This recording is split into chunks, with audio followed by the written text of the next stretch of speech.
పాడి పంటలు ఛానల్ వీక్షిస్తున్న రైతులకు నమస్కారం. ఈనాటి అభ్యుదయ రైతుల పరిచయ వేదిక కార్యక్రమానికి బాపట్ల జిల్లా మాటూరు మండలం బొబ్బేపల్లి గ్రామానికి చెందిన అభ్యుదయ రైతు శ్రీ పెంటేల శరత్ బాబు గారు పాడి పంటలు ఛానల్కి రావడం జరిగింది. నమస్తే అండి.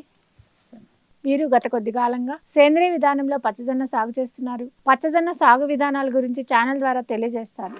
అందరికీ నమస్కారం అండి. జొన్న అనేది చాలా మంచి ఆహారం.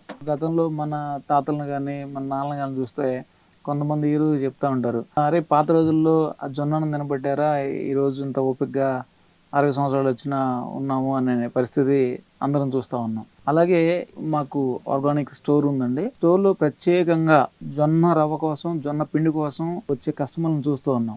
అయితే వాళ్ళు మాకు ఈ ప్రాబ్లం ఉంది కాబట్టి జొన్న కావాలని అడిగే పరిస్థితులు. ఈరోజు మంచి ల్యాండ్ ఉంది, మంచి అనుకూల పరిస్థితులు ఉన్నాయి, ఎన్నో రకాలు ఉన్నాయి. కానీ ప్రాబ్లం వస్తే కానీ దాని యొక్క ప్రాముఖ్యత తెలియని పరిస్థితి. జొన్న అంటే దీన్ని చాలా తేలికైన పంటగా మనం చూసే పరిస్థితి కనిపిస్తూ ఉంది. కానీ ఈరోజు ఒక వ్యక్తికి షుగర్ వచ్చినా లేదంటే మనిషిలో ఆ సత్తువు లేని పరిస్థితుల్లో ఆ డాక్టర్లు సైతం కూడా ఈ షుగర్ కంట్రోల్లో ఉండాలంటే జొన్న అన్నం తినండియా లేదంటే జొన్న రొట్టె తినండియా అనే పరిస్థితులు చూస్తూ ఉన్నాం. కాబట్టి మనం సమస్య వస్తే పరిష్కారం అనేది కాకుండా మనకున్న అందుబాటులో ఉన్నటువంటి వనరుల్ని లేదంటే పోషక విలువలతో ఆహార ఉత్పత్తుల్ని పండించుకోగలిగే పరిస్థితిలోకి మనం రావాలని కోరుకుంటూ మేము ఈరోజు ఒక 20 ఎకరాల సాగులో ఒక 3-4 ఎకర్స్ కొంత శనగ కొంత జొన్న ఇట్లాంటివి వేయడం జరుగుతుంది. దాంట్లో జొన్న కూడా సుమారుగా 1 ఎకరన్నర సాగు చేయడం జరుగుతుంది. ఇది మనకి పైరపాటుగా పండేటువంటి పంట. అంటే నవంబర్ నుంచి డిసెంబర్ కాలంలో కనుక మనం వాతావరణ అనుకూల పరిస్థితిని బట్టి కనుక జొన్న పెట్టుకోగలిగితే జొన్న పంట పెద్ద ఖర్చులు లేకుండానే పంట చేతికి వస్తుంది. ఈలోపు ఖరీఫ్లో కొంత ఏదైనా కూరగాయల పంటలో ఇంకొక పంటలో వేసుకొని తర్వాత లాస్ట్ సీజన్లో జొన్న పంట సాగు చేసినట్టయితే కంకులు కోసుకొని జొన్నలు తీసుకోవచ్చు. దాంతోపాటు చొప్ప మన పశువుల మేతకు కూడా ఉపయోగపడుతుంది. జొన్న పంట సాగు చేయాలంటే శుభ్రంగా దుక్కిపాటు చేసుకొని దుక్కిలో కొంత సేంద్రియ ఎరువు వేసుకున్నట్టయితే కొంత మంచి దిగుబడి వచ్చేదానికి అవకాశం ఉంటుంది.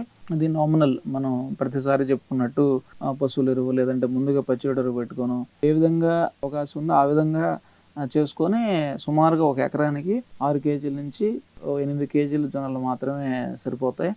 కానీ ఈరోజు ఎక్కువ విత్తనం వేస్తే ఎక్కువ పంట వస్తుందనే ఆలోచనలో ఉన్నారు. కానీ ఆ పాత పద్ధతుల ప్రకారం మనం ఈరోజు చేసుకున్నా కూడా మంచి కంకి సైజు రావడం జరుగుతుంది.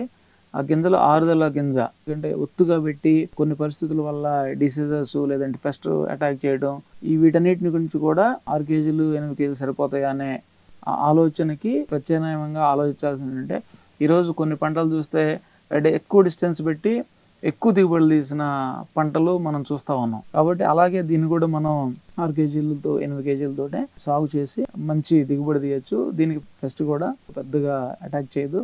దీనికి మనం తేలిగ్గా ఒక వేపనన్నా స్ప్రే చేసుకోవచ్చు. ఏదన్నా కావాలి కొంచెం మంచి గ్రోత్ ప్రమోటర్ అంటే ఫిష్ అమినో యాసిడ్ కానీ ఎగ్ అమినో యాసిడ్ కానీ స్ప్రే చేసుకోవచ్చు. ఆల్మోస్ట్ ఇల్లు తడి అవసరం లేకుండానే పంట పండే పరిస్థితి నేను గత 2-3 సంవత్సరాల నుంచి పండించిన అనుభవంతో ఈరోజు జొన్న పంట యొక్క అవసరము ఆవశ్యకత దాని యొక్క పంట సాగు విధానాలు ఎదుర్కొనే సమస్యల గురించి చెప్పగలుగుతున్నాం. కాబట్టి కొంత ఏరియా పెట్టుకొని సొంతగా తినడానికైనా సరే పంటని పండించాల్సిందిగా కోరుతున్నాను. అతి తక్కువ పెట్టుబడితో బహుళ ప్రయోజనాలు కలిగిన పచ్చజొన్న సాగు, ఆహారంలో జొన్న ప్రాముఖ్యత గురించి చాలా చక్కగా వివరించారు. ధన్యవాదాలు.